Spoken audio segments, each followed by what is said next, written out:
Tonight we're stepping into one of the most chilling true crime stories in American history. A case that's over 100 years old. 8 people murdered in their sleep. A whole host of theories. But it's still unsolved. We're opening a dark ledger segment on the Villisca Axe Murders. Stick around and find out my personal theory on what happened.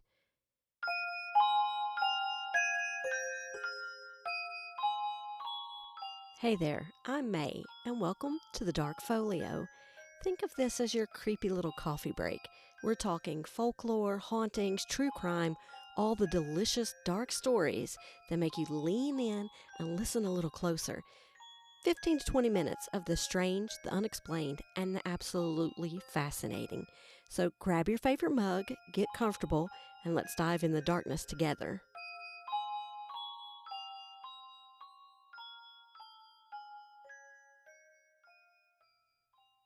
You know, there's something about small town America that just feels safe, doesn't it? White picket fences, neighbors who wave from their porches, kids playing until the streetlights come on. But sometimes, just sometimes, the most unthinkable things happen in the most innocent places. Today we're traveling to Villisca, Iowa, population of 1,252 as of the last census. We're on a warm June night in 1912. 8 people went to sleep and never woke up.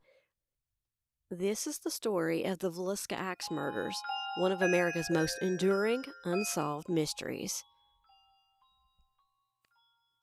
Welcome to this dark ledger segment of the Dark Folio.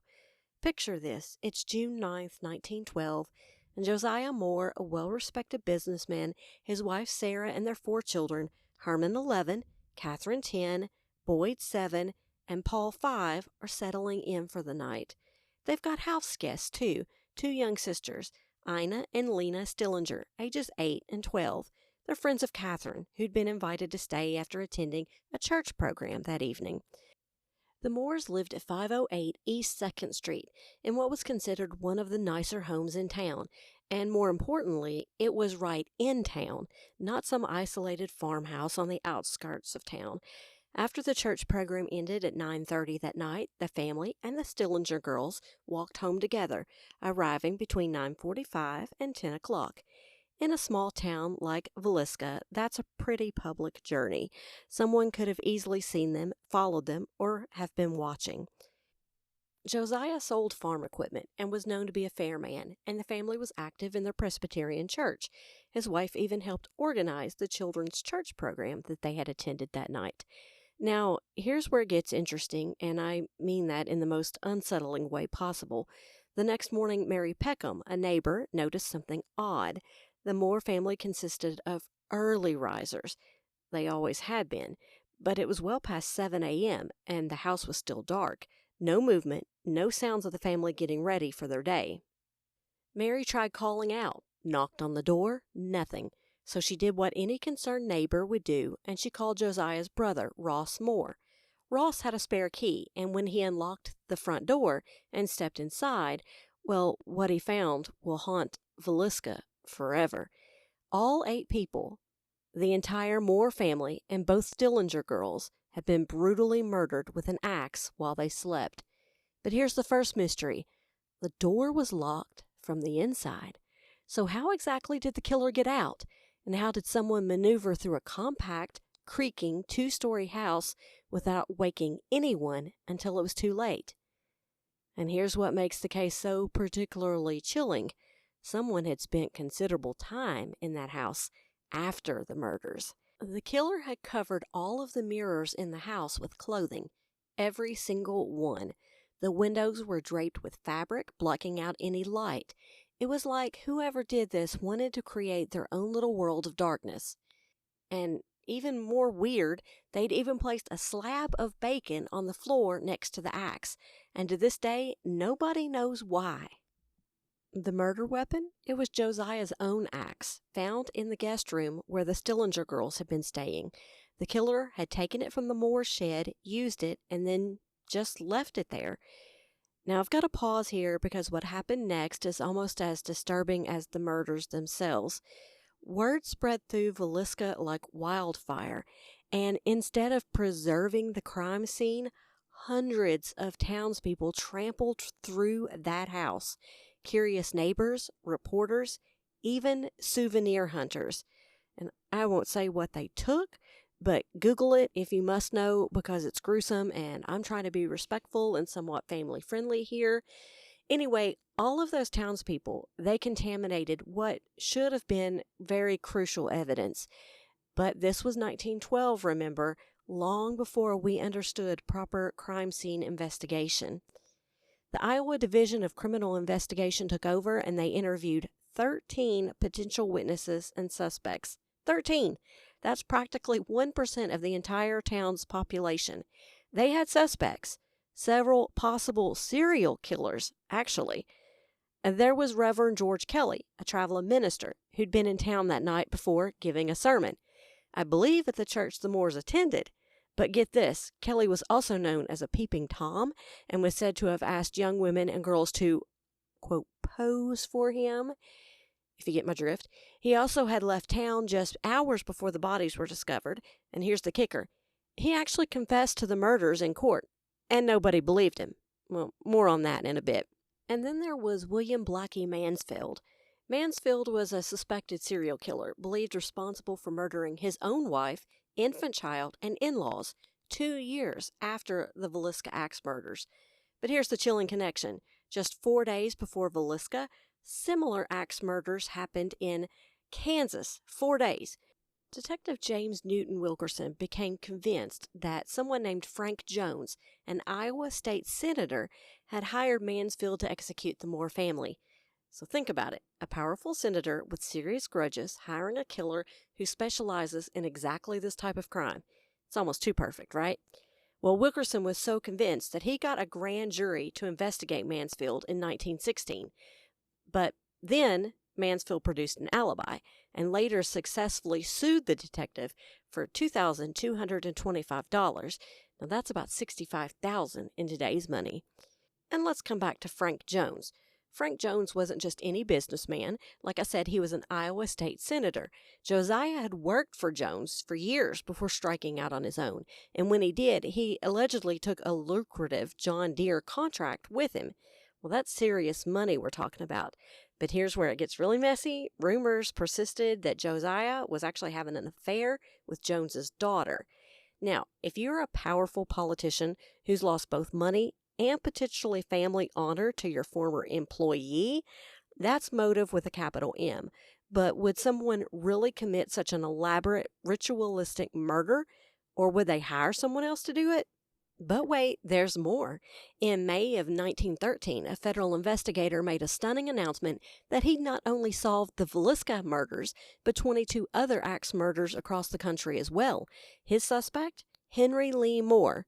No relation to the Villisca Moores, but a man who'd already been convicted of murdering his own mother and grandmother just months after Villisca.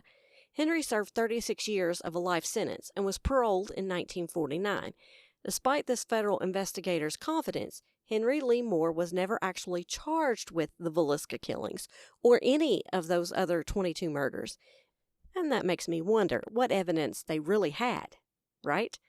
But let's get back to Kelly. He was investigated multiple times, even arrested and tried twice. The police obtained a confession from Kelly, but it was obtained after hours of interrogation. Kelly recanted, and when it was brought up at trial, the judge and jury thought that he was mentally unstable, seeking attention, or trying to take credit for someone else's crime. The first trial ended in a hung jury, the second in an acquittal. The evidence was circumstantial at best, and Kelly maintained his innocence until his death in 1954, except for that one dramatic confession that actually nobody took seriously. In the last several years, a new theory has taken hold of those interested in the case, and that theory is that a serial killer used the train rail system to move around and conducted several similar killings around the country at the same time the Villisca Axe murders took place. I think it's a theory that definitely holds merit. I'll link a couple of the books in the show notes if you want to find out more. I'm fascinated about the why behind all the strange details in the case. The covered mirrors, the closed curtains, the methodical way the killer moved through the house. This wasn't a crime of passion or a robbery gone wrong. Someone spent hours in that house with 8 bodies. Think about that for a moment. Some folks believe the covered mirrors were about superstition. Old folklore says spirits can get trapped in mirrors, or that mirrors can reveal the killer's identity. Others think it was practical, preventing any reflection that might give away the killer's presence if someone looked in the windows. You know what else is eerie? The murder happened on a Sunday night, right after the church program. Some think someone was watching, waiting for the perfect moment when the whole family would be home and settled in for the night.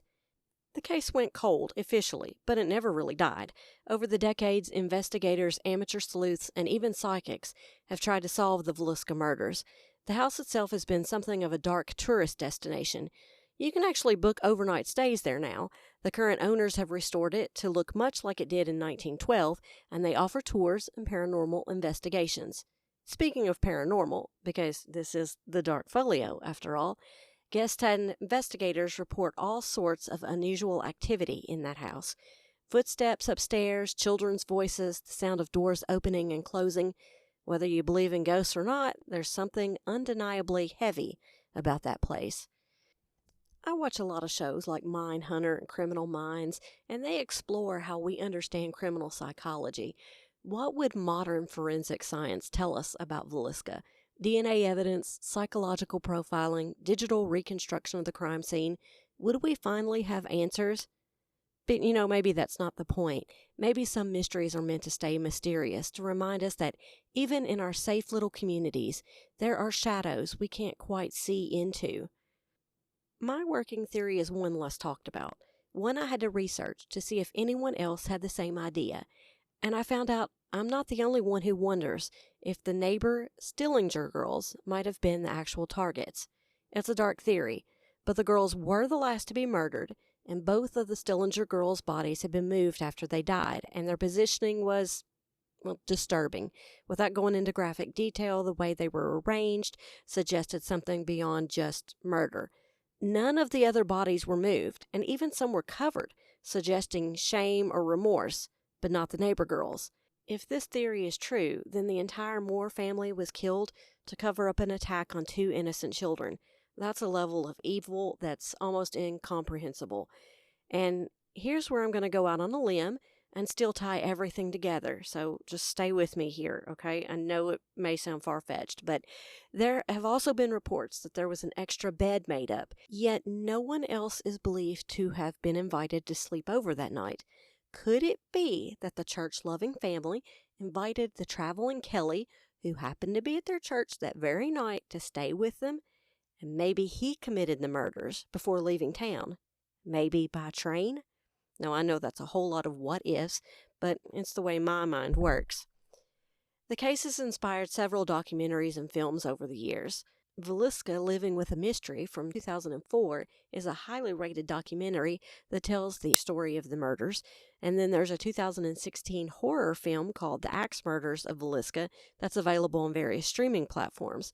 While the horror film takes creative liberties, the documentaries really dive into the investigation and the lasting impact on the community. The Villisca murders changed that town forever. Trust was broken, innocence lost, and somewhere out there, the truth is still waiting in the darkness. Next time on the Dark Folio, we're traveling to Greenbrier County, West Virginia, where a young woman's violent death seemed like a closed case until she came back from the grave to testify against her own murderer. The Greenbrier ghost is the only case in American legal history where a ghost testimony helps secure a murder conviction. Sometimes the dead really don't rest in peace. Thanks for spending your coffee break with me today in the Dark Folio. If you enjoyed this little dive into the strange and unexplained, make sure to follow the show. There are so many more stories waiting in the shadows. And maybe share it with someone who appreciates a good chill down their spine. If you've got your own encounter with the unexplained, reach out. I'd love to hear about it. You might even hear your story in a future episode. Until next time, keep your eyes open, your coffee strong, and remember, the best mysteries are the ones that never quite let you go. I may keep that flashlight handy, just in case.